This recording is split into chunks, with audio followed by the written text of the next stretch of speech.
प्रणाम साथियों। मिशन प्रेरणा उत्तर प्रदेश प्रेरक प्रदेश के इस नवीन शैक्षिक वीडियो में आप सभी का स्वागत है। साथियों, ध्यान आकर्षण हस्त पुस्तिका में कमज़ोर बच्चों को पहचान करके उन्हें रिमेडियल टीचिंग अर्थात उपचारात्मक शिक्षण के माध्यम से शिक्षा की मुख्य धारा में जोड़ने के लिए 18 प्रकार की शिक्षण तकनीकियों का समावेश किया गया है। ये 18 प्रकार की तकनीकियाँ कौन कौन सी हैं, इन्हें इस वीडियो के माध्यम से जानने का प्रयास करेंगे। तो आइए शुरू करते हैं आज का ये शैक्षिक वीडियो। शिक्षण की तकनीकियाँ। तकनीकी नंबर 1, संसाधनों से पूर्ण कक्षा कक्ष का वातावरण। साथियों, कक्षा कक्ष का वातावरण शिक्षण अधिगम प्रक्रिया को बहुत प्रभावित करता है। यदि कक्षा कक्ष रोचक और आकर्षक चित्रों से लैस हो, परिपूर्ण हो तो उसमें और साथ ही साथ बच्चों द्वारा किए गए कार्य भी प्रदर्शित किए गए हों, तो ऐसे वातावरण में बच्चे निश्चित रूप से पढ़ने के लिए तत्पर होंगे। उन्हें सीखने में आनंद आएगा तथा अवधारणाओं को समझने में आसानी होती है। साथ ही आकर्षक वातावरण से बच्चों में रचनात्मक प्रवृत्ति का भी विकास होता है। इसलिए कक्षा कक्ष जो है वो संसाधनों से अगर पूर्ण है तो शैक्षिक वातावरण वहाँ पर रचनात्मक प्रवृत्ति का हो करके अग्रसर हो सकेगा। शिक्षण तकनीकी नंबर 2, कक्षा प्रबंधन व बैठक व्यवस्था। साथियों, तकनीकी 2 है कक्षा प्रबंधन व बैठक व्यवस्था। कक्षा प्रबंधन बच्चों की अधिगम प्रक्रिया में भागीदारी को बहुत अधिक प्रभावित करता है। इसलिए ये आवश्यक है कि हम कक्षा को इस प्रकार नियोजित करें जिससे सभी बच्चों को प्रतिभाग करने और सीखने का अवसर मिल सके। समय समय पर बच्चों को अर्धचंद्राकार आकृति में, जोड़ी में, छोटे छोटे समूहों में बैठा करके हम लोगों को शिक्षण कार्य करना चाहिए। कक्षा में जो बच्चे कम सुनने वाले हैं, कमज़ोर नज़र वाले हैं, कम बोलने वाले हैं, शर्मीले हैं, उन्हें अगर हम फर्स्ट रो में या सामपट के निकट बैठाएं तो बहुत अच्छा होगा। ऐसे में बच्चों को सीखने में हेल्प मिलेगी तथा शिक्षक सभी बच्चों पर ध्यान रखेंगे। साथ ही बच्चों को कक्षा में होने वाली गतिविधियों में शामिल होने के भी मौके मिलेंगे। तकनीकी नंबर 3, रोचक प्रस्तावना। प्रभावी कक्षा शिक्षण की दृष्टि से विषय वस्तु का प्रवेश रुचिकर ढंग से पूर्व ज्ञान पर आधारित होना चाहिए। इससे बच्चों में जिज्ञासा बढ़ती है तथा वे नवीन ज्ञान प्राप्त करने के लिए तत्पर हो जाते हैं। किसी रोचक घटना या दृष्टांत को सुना करके पाठ वस्तु का प्रारंभ प्रस्तावना को रोचक बना देता है। इसी प्रकार पूर्व ज्ञान पर आधारित प्रश्न पूछ सकते हैं, रुचिकर कविता सुना सकते हैं, गीत सुना सकते हैं। साथ ही समसामयिक घटनाओं को बता करके हम प्रस्तावना को रोचक बना सकते हैं। तकनीकी नंबर 4, TLM का सार्थक प्रयोग। साथियों, शिक्षण अधिगम प्रक्रिया को संचालित करने में सहायतार्थ शिक्षण सामग्री TLM का प्रयोग किया जाता है। इस क्रिया से बच्चों का सीखना सुगम, रोचक और स्थायी हो जाता है, यानी सीखने में स्टेबिलिटी आ जाती है। TLM के रूप में स्थानीय उपलब्ध संसाधनों का उपयोग भी हम कर सकते हैं। कुछ प्रमुख जो शिक्षण अधिगम सामग्री जैसे चार्ट्स है, ग्लोब है, सांप सीढ़ी, लूडो, गिनतारा, फ्लैश कार्ड, चित्रकथाएँ, स्थिर और क्रियाशील मॉडल, ज्यामितीय आकृतियाँ और साथ में स्वयं अपनी कक्षा के बच्चे ये शिक्षण अधिगम सामग्री की तरह इनको हम प्रयोग कर सकते हैं। तकनीकी नंबर 5, शैक्षिक गतिविधियाँ, नवाचार, रोचक खेल, रोल प्ले, कहानी आदि का प्रयोग। ये तकनीकी नंबर 5 है। साथियों, शैक्षिक गतिविधियाँ जैसे कक्षा कक्ष की फर्श पर बनी हुई ग्रिड गेम, सांप सीढ़ी, लूडो आदि के माध्यम से सीखना और पुनर्बलन की दृष्टि से रोल प्ले करना, खेल, कहानी सुनाना व अन्य नवाचार से बच्चों में उत्साह आता है। वे एक दूसरे की सहायता करते हुए सीखने का अवसर प्राप्त करते हैं। साथ ही उनमें सृजनात्मकता का भी विकास होता है। ये तकनीकी शैक्षिक गतिविधियाँ, नवाचार, रोचक खेल, रोल प्ले, कहानी आदि के प्रयोग से हम बच्चों में सृजनात्मकता का विकास कर सकते हैं। तकनीकी नंबर 6, प्रश्न पूछना। साथियों, प्रभावी कक्षा के लिए शिक्षक और बच्चों की ओर से प्रश्न पूछना एक अत्यंत आवश्यक क्रिया है। इस क्रिया में बच्चे जिज्ञासावश प्रश्न पूछते हैं और शिक्षक उनका सहज भाव से उत्तर देते हैं। शिक्षकों को बच्चों का ध्यान आकृष्ट करने और उनके सीखने का सतत यानी कंटिन्यूअस रूप में आकलन करने के लिए प्रश्न करना बहुत ही आवश्यक होता है। इस तरह इस तकनीक के माध्यम से हम बच्चों में झिझक दूर कर सकते हैं, उनको तार्किक चिंतन करने के अवसर भी दे सकते हैं। साथ ही कक्षा को हम डिसिप्लिन्ड भी रख सकते हैं। तकनीकी नंबर 7, सीखने के लिए बातचीत। साथियों, बच्चों में क्रियाशीलता विकसित करने के उद्देश्य से इस तकनीकी का सहारा हमें लेना चाहिए। ऐसी वार्तालाप का नियोजन करना चाहिए जिससे जो आपसी चर्चा है बच्चों में वो बढ़े। इस क्रिया से शिक्षक और बच्चों के मध्य तथा बच्चों और बच्चों के मध्य आपस में एक संबंध बनेगा जो बच्चों में सीखने के लिए मददगार साबित हो सकता है। साथ ही बच्चों में समूह की भावना का विकास भी होता है।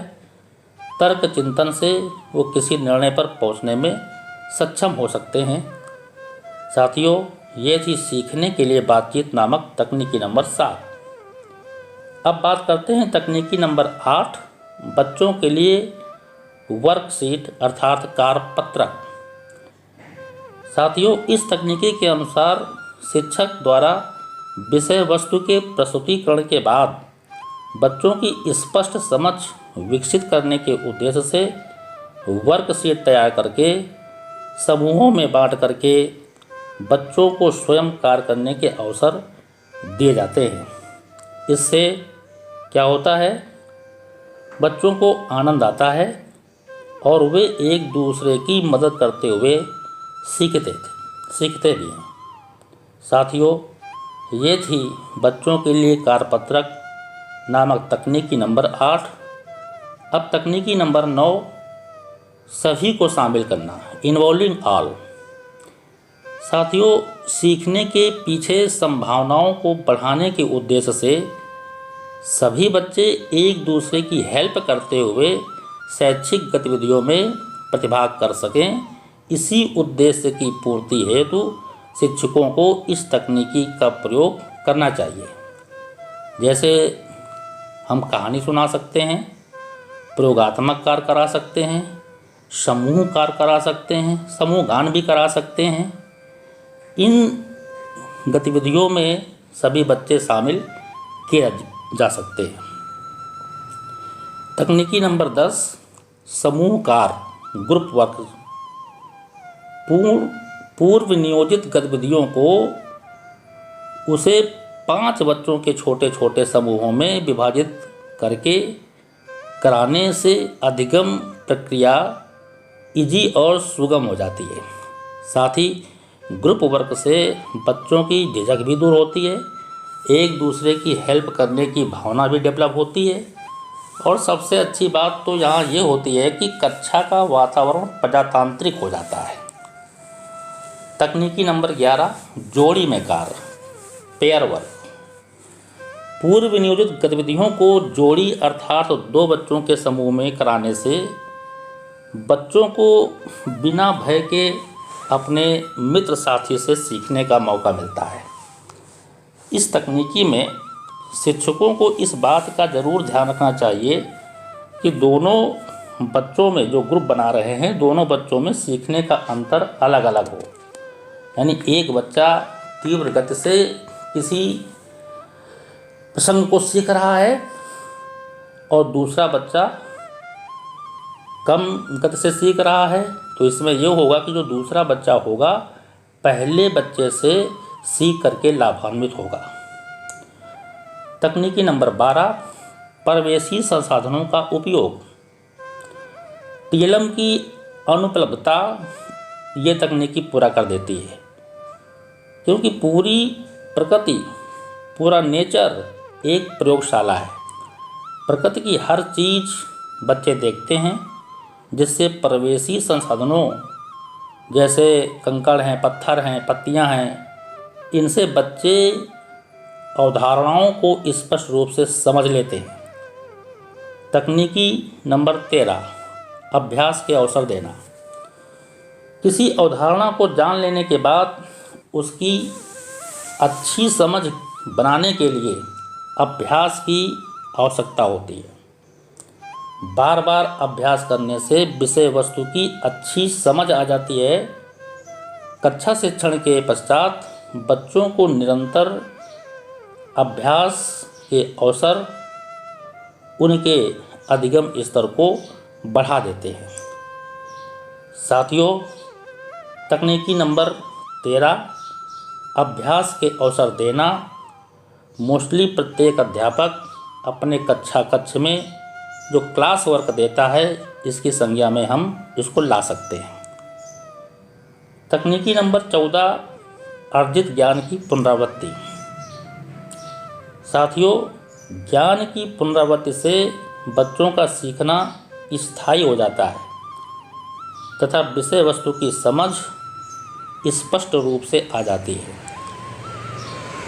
इसलिए जो अर्जित ज्ञान है उसकी पुनरावृत्ति हमको ज़रूर करा लेना चाहिए, उसका रिपीटेशन हमें ज़रूर करा लेना चाहिए।